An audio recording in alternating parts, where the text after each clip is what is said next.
of AAEE New South Wales, the New South Wales chapter of our association.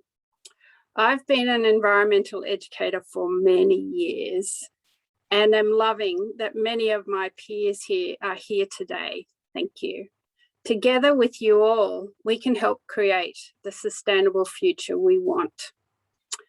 Just letting you know, we are recording, so if you don't want to be part of the video for our future use, please just turn your video off. I'd now like to ask our guest speaker, Josh Gilbert, to give us a welcome to country.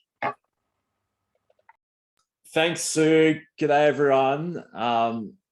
Thanks for having me here. Firstly, it's been a few years since I connected with a lot of you on the call, so it's great to be back. I just want to start by acknowledging country. I'm here on Worimi country, which is on the mid-north coast, here in a place called Gloucester, which is very much home for me. It's where my dad's family have the first recorded birth in the mountains, in the caves around the town in which we live.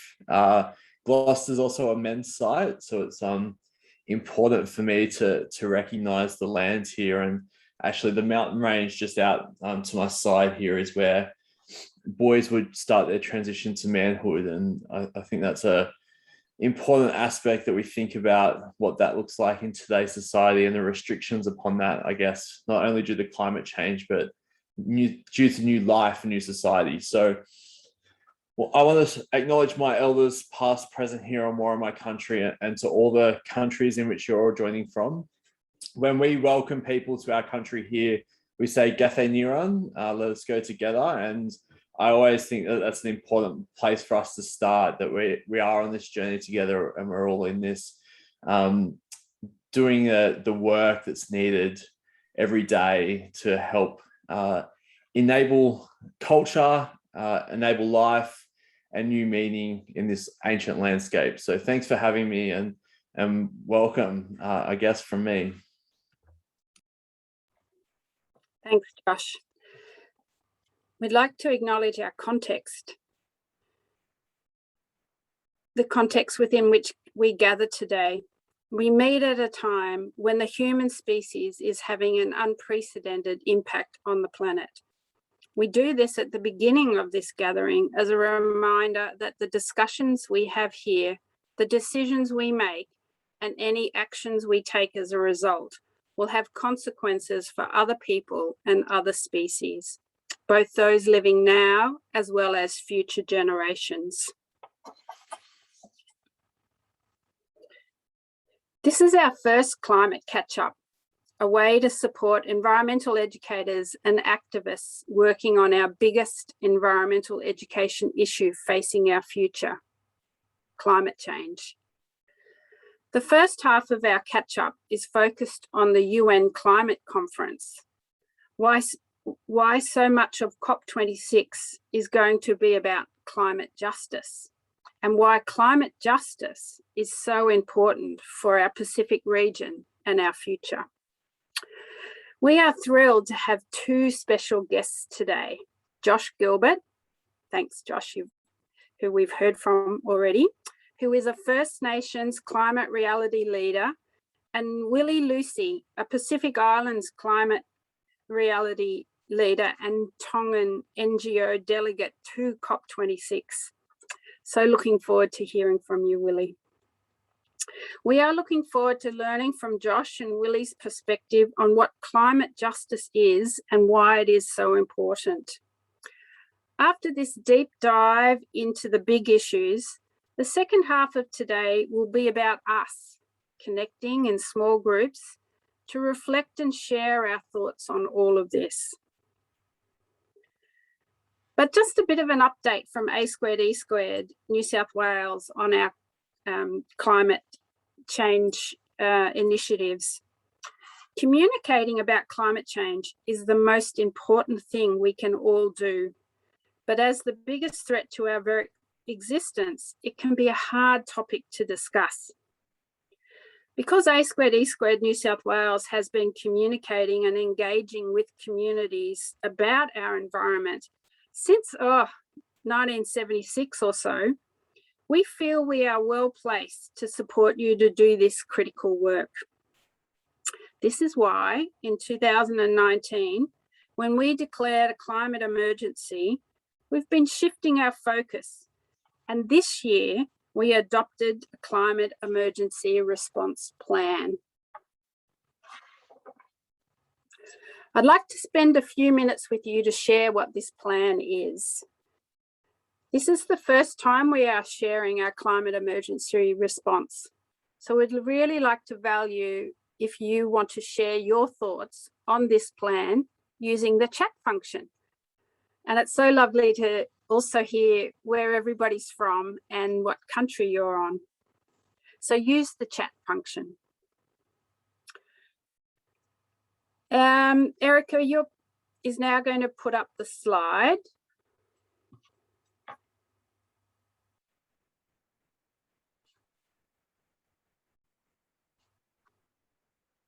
Thanks, Erica.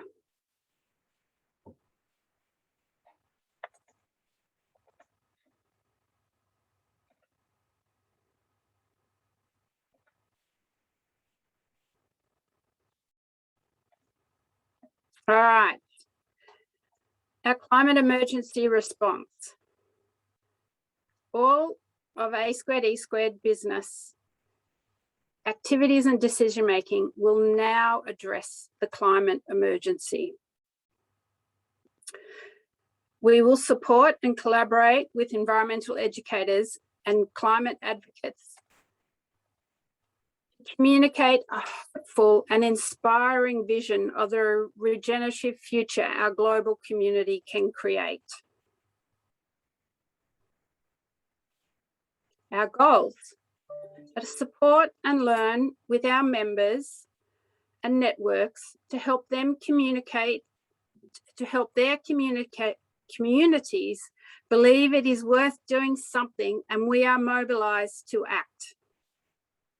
Acknowledge our climate grief with fortitude and hope to focus upon our climate emergency plan.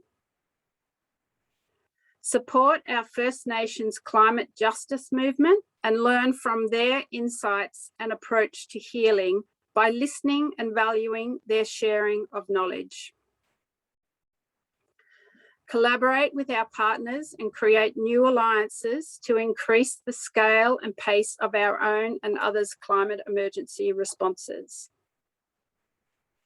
Seek new collaborations with community, industry, non-government, government organisations to share our resources, skills and networks for climate action. Lead with courage and humility and use our voice and leadership to grow New South Wales and Australia's climate emergency response. Heal by acting on our climate emergency plan collectively and restore our well-being through our connection with nature.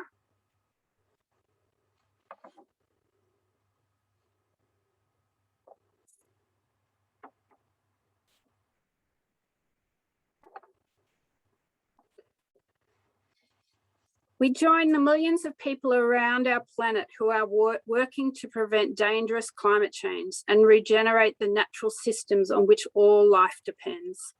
We draw hope and optimism from knowing that we are part of this global community who care and are taking action to rapidly reduce greenhouse gas emissions and draw down carbon from our atmosphere.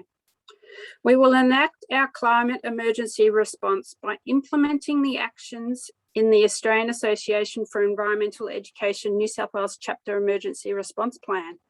It's a long title, isn't it?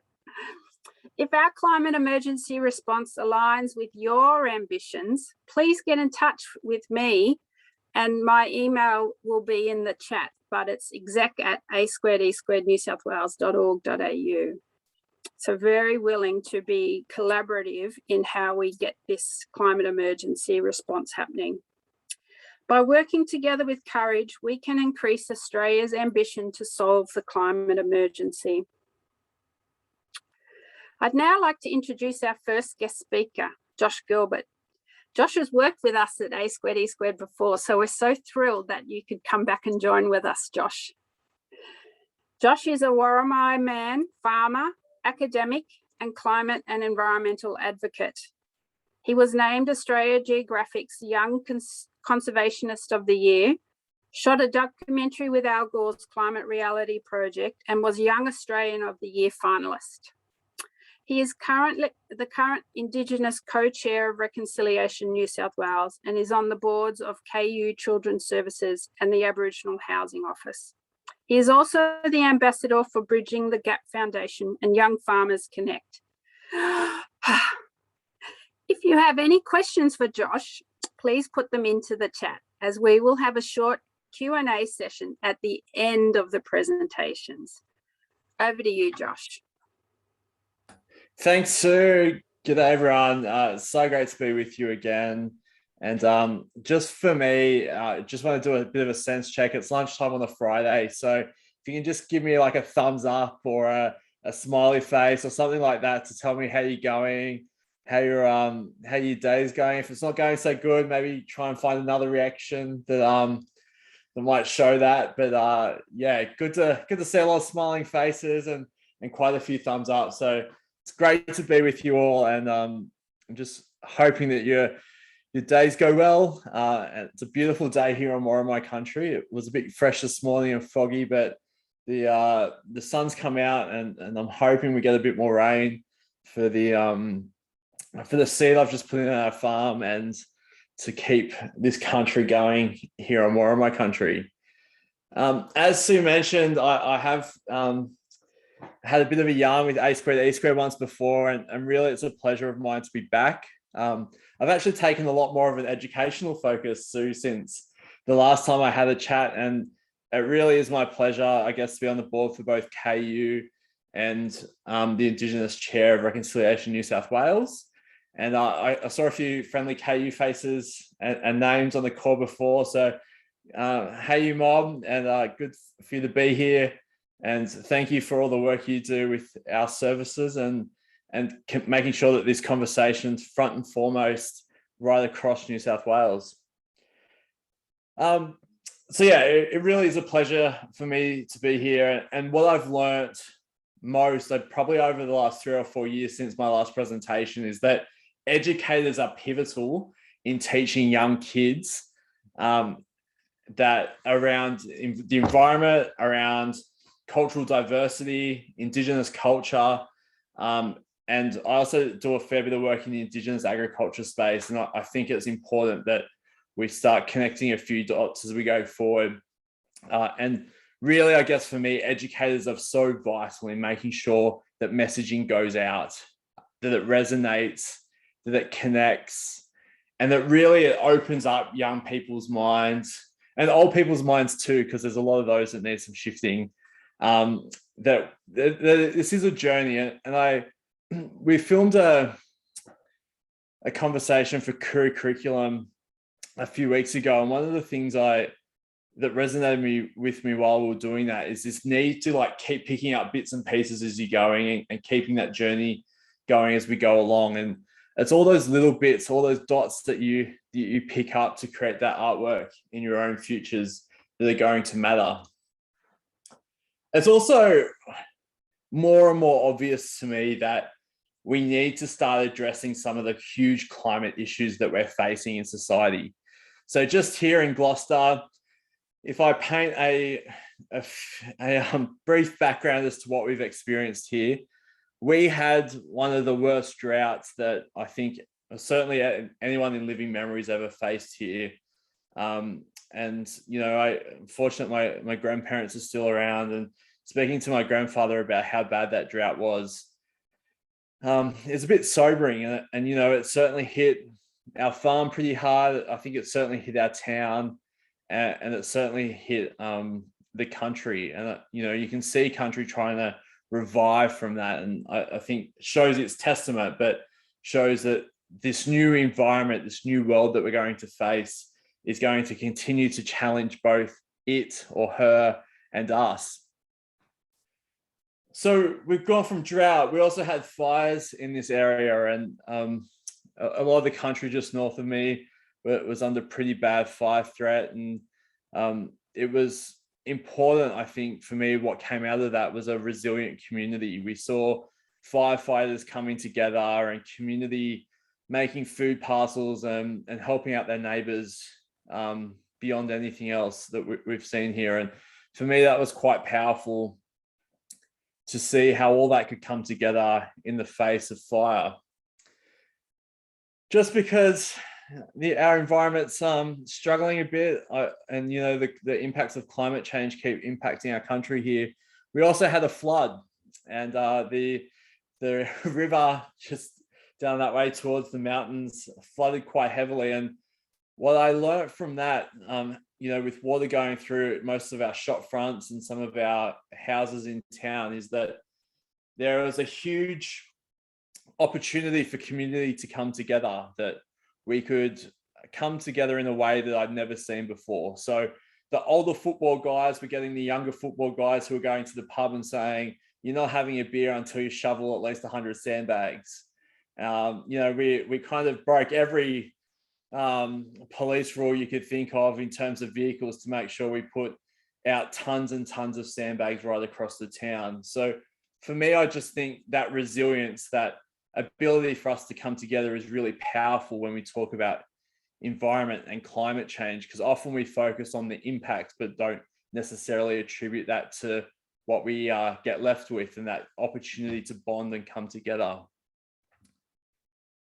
So I had to have a quick yarn about climate justice, and really for me, climate justice for our mob, for Indigenous mob, really is communicating climate change in a way that recognizes the intersection of our culture and the societal status, I guess, of what we are as people.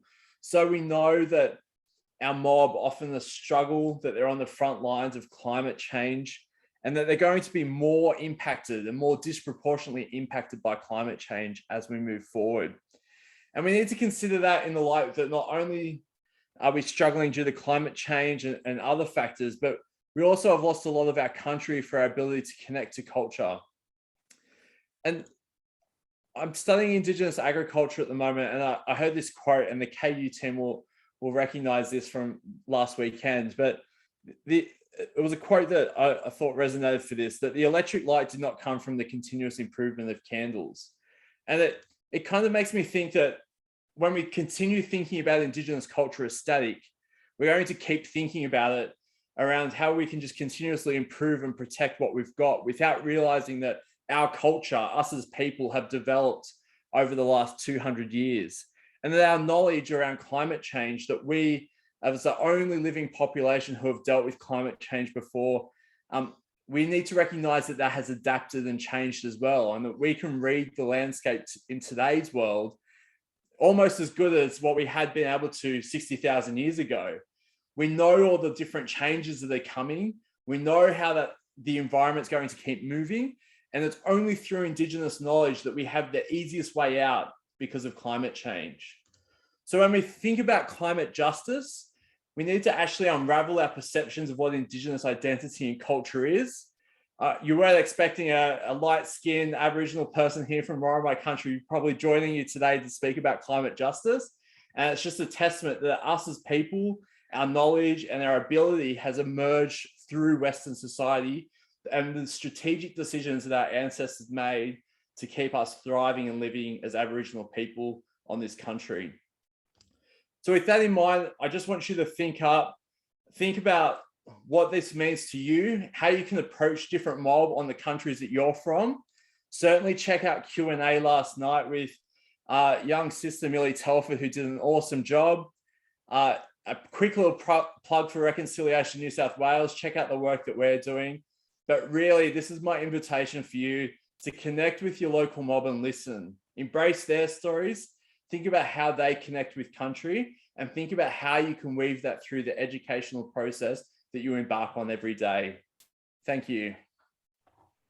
Oh, Josh, thanks so much for those wise words. And yep, Reconciliation New South Wales should be the top of where we as organisations are partnering with. So thanks so much, Josh. And we will get a chance to ask questions after we've heard from Uili.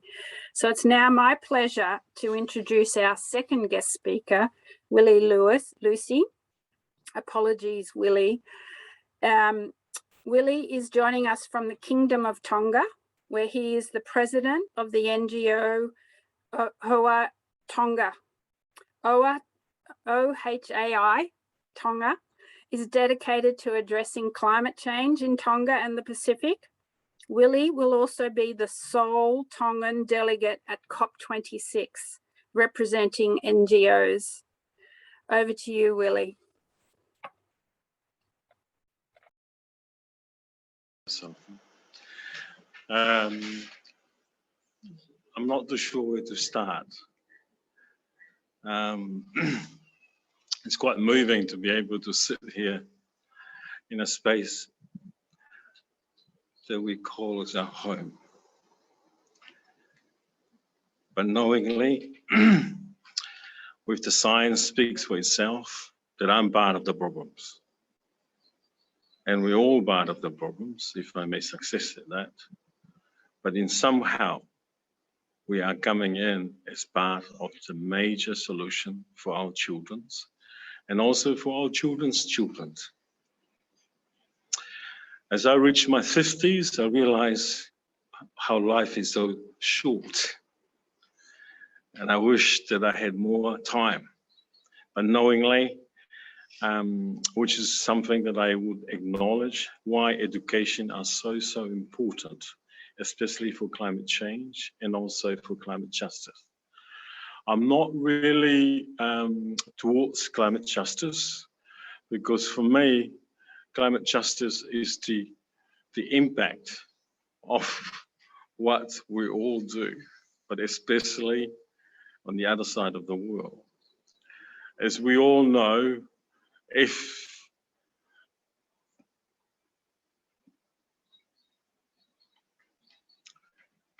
1.5, we're not going to meet that sooner or later, and if we do increase that, there will be no Pacific Islands.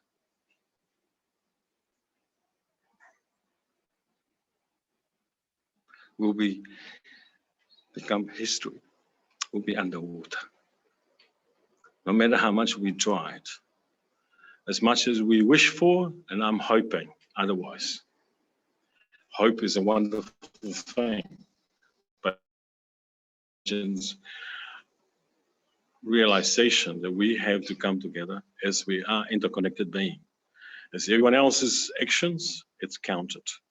If we are able to see it through, how much you guys work in Australia will determine the future of the Kingdom of Tonga. And I wish you well for what you will propose, what you're actively going to transform, what we will be representing the voices of the children of Australia. It will determine the histories of our children and our grandchildren as well. And so the Mars Pacific. As His Majesty mentioning that on 2019 at the United Nations when he delivered his royal speech, somehow we are byproducts of someone else's action.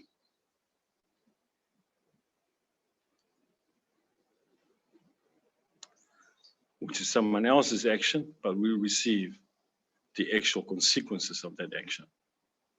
So for me personally, if I could make success at something that I will carry with me to the COP26, is keep doing what you're doing. I move for what you was, my previous guest speaker, talk about his generation and also the next generation as well. And we needed many people like you, Josh, to be able to come out and being able to utilize your energies, you're able with educations. As we all know, perceptions will change the world through over a period of time, but I'm hoping that we can do that with urgency. As I was in Kiribati in 2018, Sir David Attenborough, this is his words. It takes billions of years to create that blue world, or the blue Pacific, or the blue oceans, or the blue planet where we have today. But it's only take the last 350 years with the industrial world, and it's us as human. We are part of it. So I believe strongly that we all can do this together. As the former Vice President, Al Gore, state clearly, our voices matters. And I really mean that, it matters. Whatever way we're going to present it, if we present it as my colleague and one of our great scholars and sociologists of the Pacific, Professor Abel Offer mentioned this is one of my favorite quotes. We are small islands in the big, vast ocean. And the 7 oceans does not separated us. It's united us all. And it's always Mahaloa Pito with all my wishes to the COP26 and my pathways, and thank you for the climate reality, for enabling this journey for myself as a history to be at the COP26 and raise that statement in the highest level on a platform that I can speak with the world leaders. Sia ora tu awha, Malo. Oh, Willie, thank you for your wise words too. And we stand with you. We stand with you, and we will be on your shoulders as you fight for that 1.5 in Glasgow. So just please know that we are there with you. So thank you. And we will have an opportunity to ask Willie some questions. But moving on, I'm now going to invite Erica Van Schillebeck to share with us a presentation about the Blue Pacific to Glasgow that Willie mentioned, that Blue Pacific that has been developed by the Climate Reality Program here in the Australian Pacific. Erica is a member of our A2E2 New South Wales Executive Committee and has been leading our climate working group since 2019. And like me, she has been trained under the former US Vice President Al Gore as a global climate reality leader. Over to you, Erica. Thanks, Sue. I'll just bring this slideshow up. And thank you to Willie and Joshua. All right, have you got that slide up now? I think we can see all of them, Erica. Okay.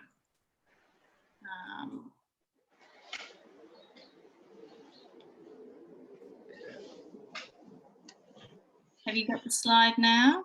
What? We've got it. If you click swap displays at the top, it might switch it around. How is that?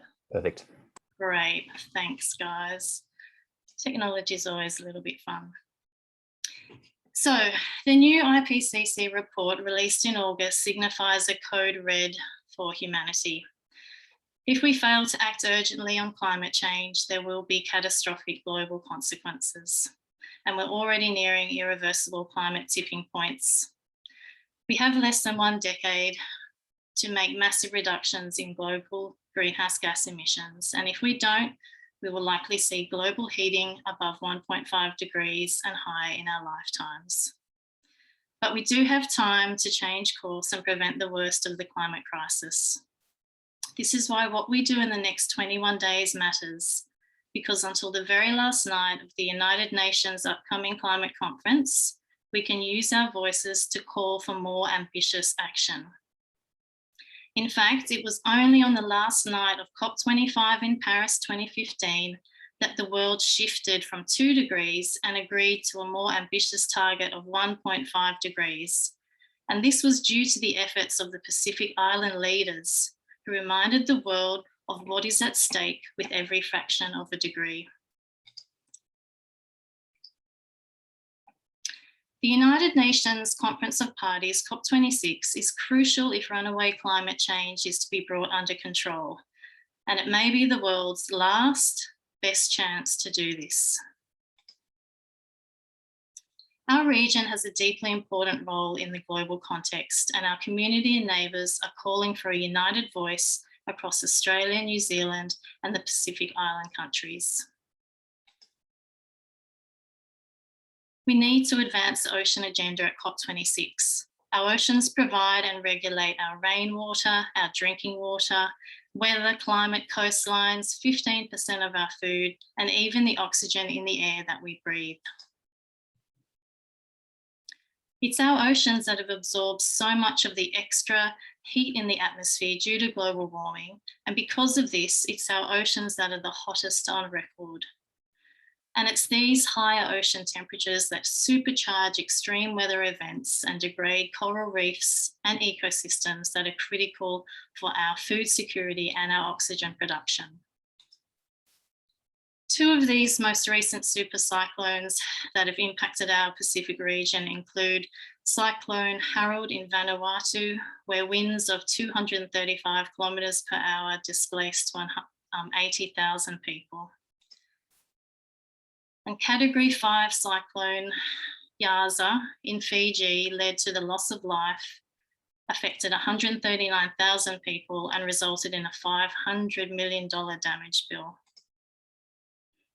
In some areas, such as the Torres Strait, sandbags are the only thing that protect homes from high tides and from flooding due to the sea level rise from climate change.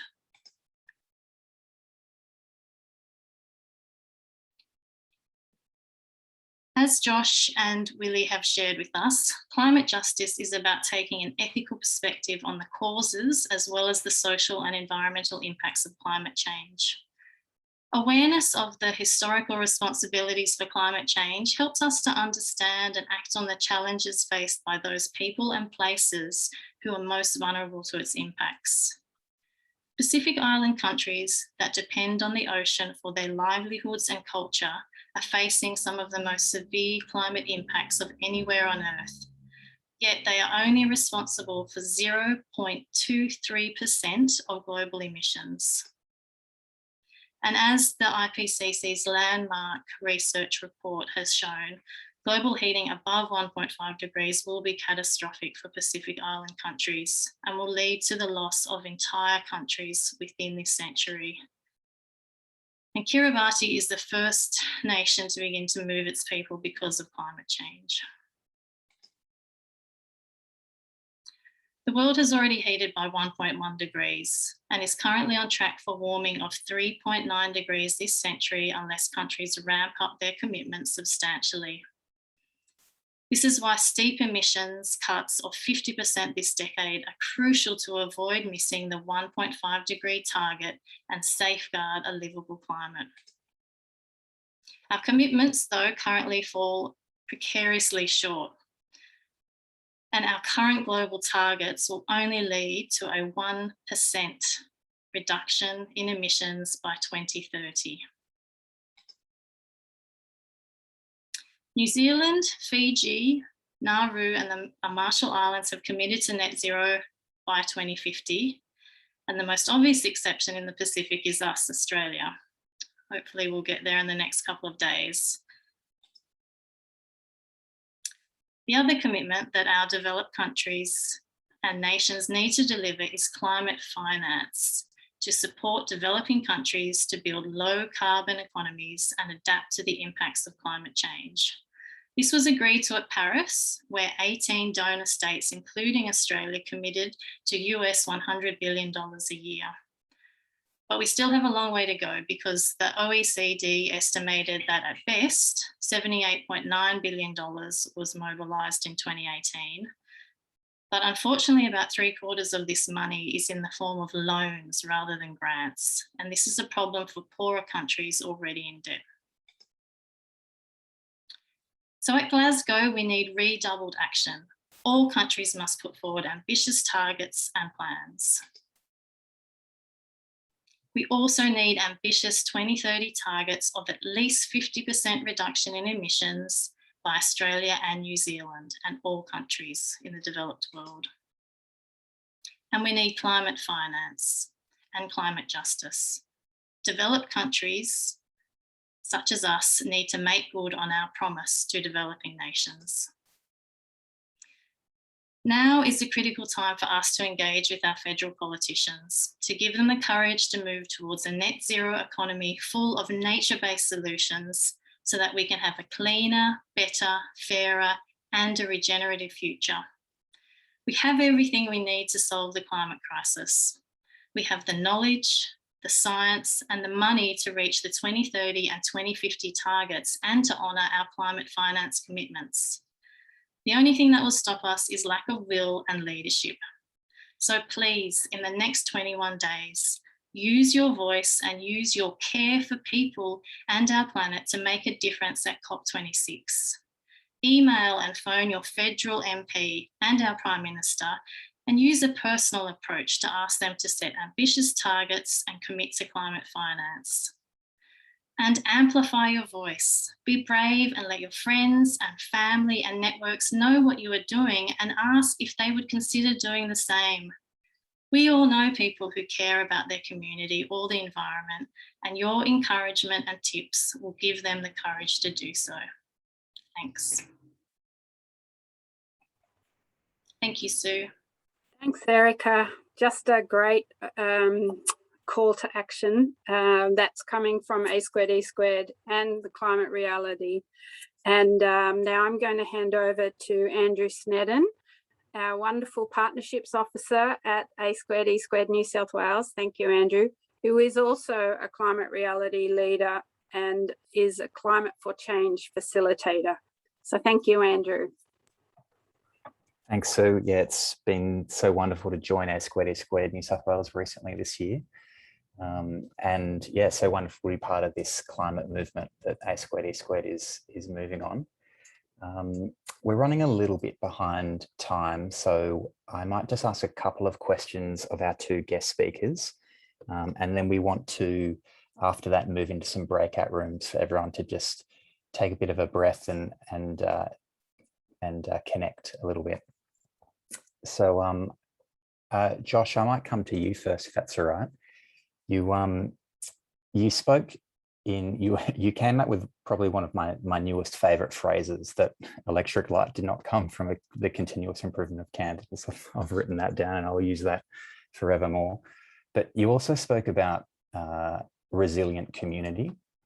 And to me, that's one of the key things that we can all be working towards, and something that will have such a powerful impact on the climate emergency.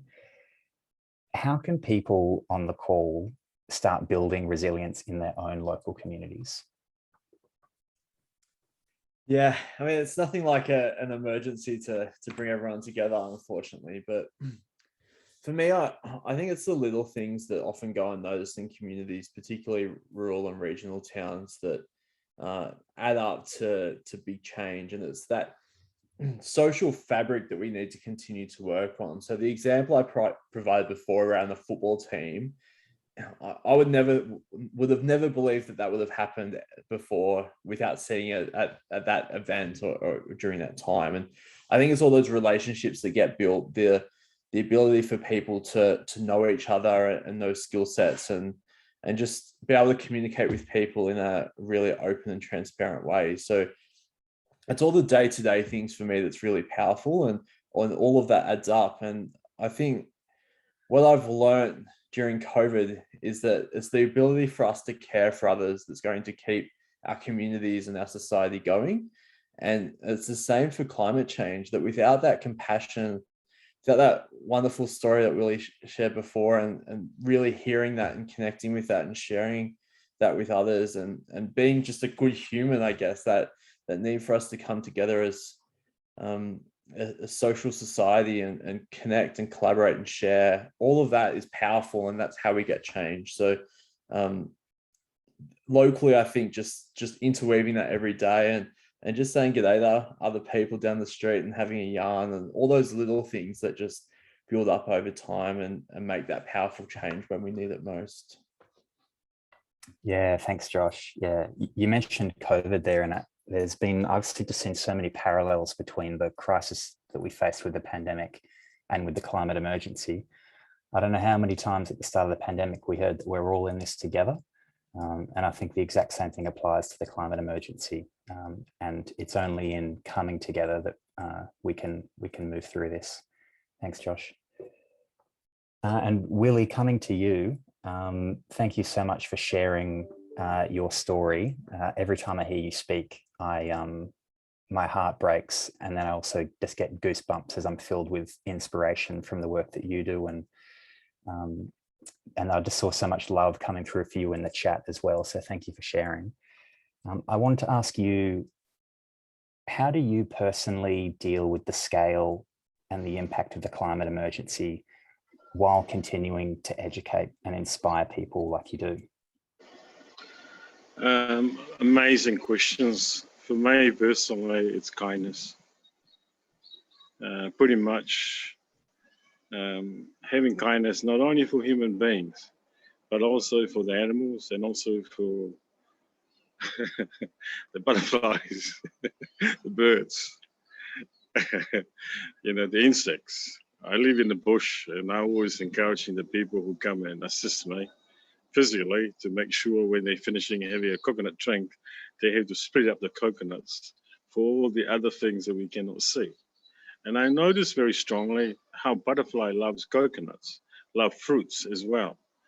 And because we're involved of building up an international cemetery for bees, I learned so much. Not from, I've been well educated in many levels, philosophies and so much. Very blessed to be Tongan and to be traveling around the world as well and being engaging on this. But for the last, this time I've been in Tonga now for 5 months. I got locked down in the United States during the COVID-19 for over a year and 2 weeks. Before I transitioned back into Tonga, it took me 2 months to get able to come out when I quarantined here in Tonga, via New Zealand. So I learned so much about everything else in my short amount of time. But for me personally, if I encourage what we are doing, to be able to remember that everyone has a story, and whatever their stories, one of my great friends in New Zealand has always said, everyone has a stories, and their stories matters as well, no matter what, our beliefs and also where we stand united too. They have a stories. But what matters for me is what we can able to do. And one of the things I always know, at the end of the day, great will with great intentions is always going to come up at the top. And few people, they can do that. But imagine if many of us can stand united all together. So what I was sharing earlier before about the ocean is everything for me. And also so is the Pacific too. And so is the people who we stand together as well. How matters of the Pacific Ocean. And this COP here, I just wanted to remind it, this COP here is devoted to the Blue Pacific, to the Pacific Ocean. That's what matters very much. I was in 2015 in Paris as a global activist, flew out of New York. I was walking, and a million walks when they were racing the walk in New York. So seeing how we all come together, and I'm really, really encouraging all of us, if we can be able to look in each other's eyes, somehow we can be connected. And somehow, like Henry Bunner mentioning it as well, his words, if we can be able to stand, and then, all the studies that shows everything, it's just the action we needed now. So if I can say my last word for this, please, your action matters, and it can be able to be has an impact on someone else's life. So thanks, Uili. Plant some trees as well, and that's my last word.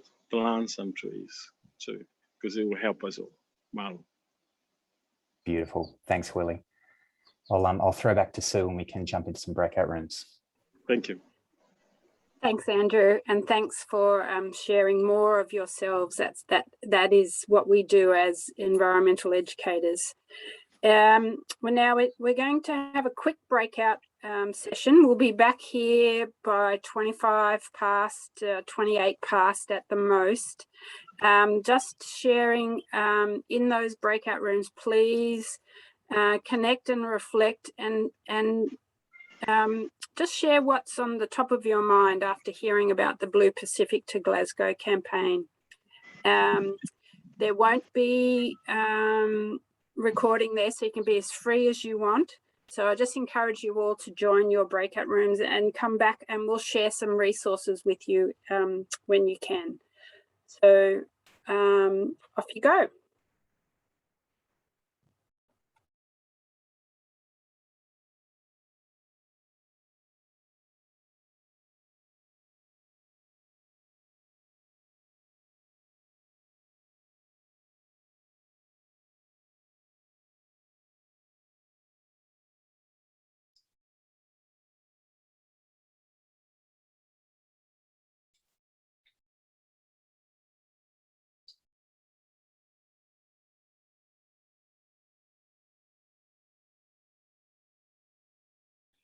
Well, that looks like almost everyone's in the breakout rooms.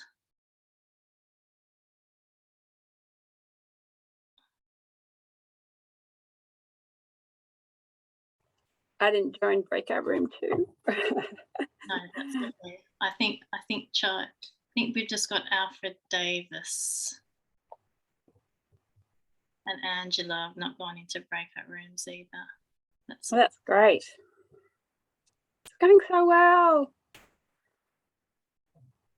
think Angela's probably working, isn't she? And we can move him to. And I can see Everyone didn't put me into a breakout room. So what message do we want to broadcast to all? Share what is in top of your mind. Share what is on your mind after listening to the climate justice talk. Okay. What's that? Yeah, that's great. Well, it came up in mine. So Okay. Someone asked for help. Where? It says Zol de Ishti in room 1 asked for help. So I'll move there and go and ask. Yeah.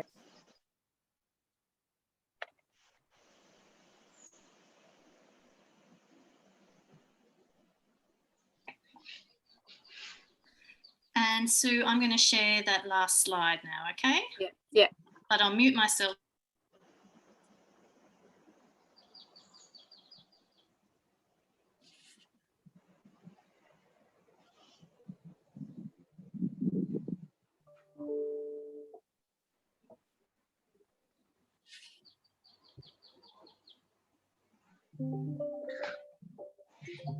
Next slide, Erica. Yeah. There it is.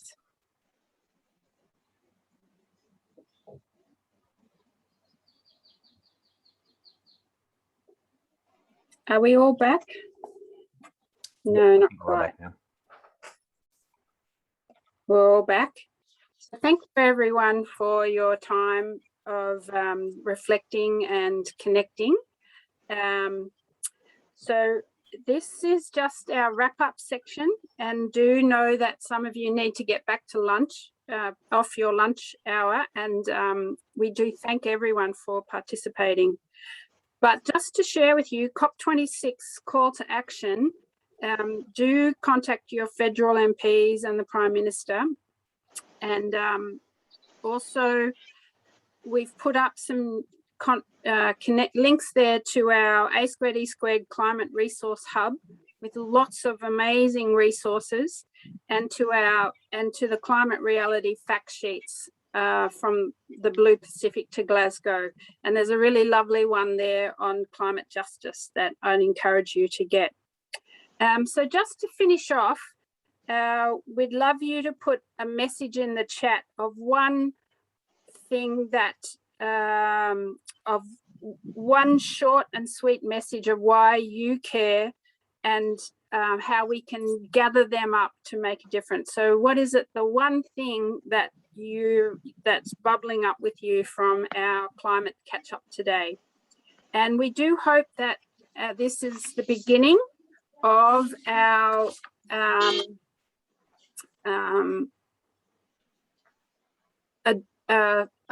a journey of having lunchtime catch-ups with you. We also want to encourage you to take up the opportunity to take the tips to change the climate story and be a climate leader during your day job. And it is a wonderful resource for you to get some ideas on how to communicate with others on climate change. And again, it's in our climate resources hub. So thank you for joining us today. And so again, just put that final word in the chat. And when you leave, we'll have a poll and just to get you to think about how to communicate climate change to your communities. So thanks everyone, and we'll be here just for the next few minutes just to read that chat. And so, but do know many have to go off to lunch, from lunch. So thank you everyone.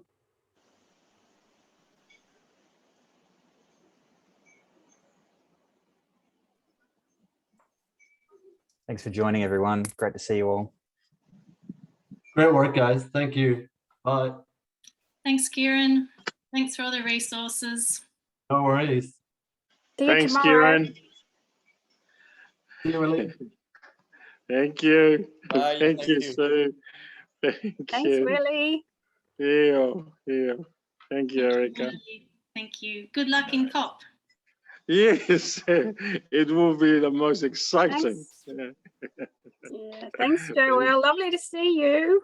Likewise. Okay. Yeah. Talk soon. Thank you.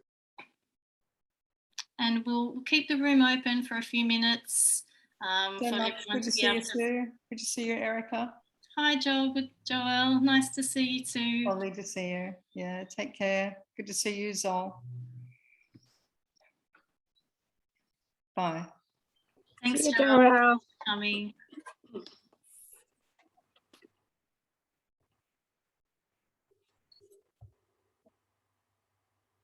Hey, Julia. Hi guys, I just wanted to say well done. It was a beautiful session and Thanks, thoroughly thanks. enjoyed, seamlessly executed as well. Thanks, Jules.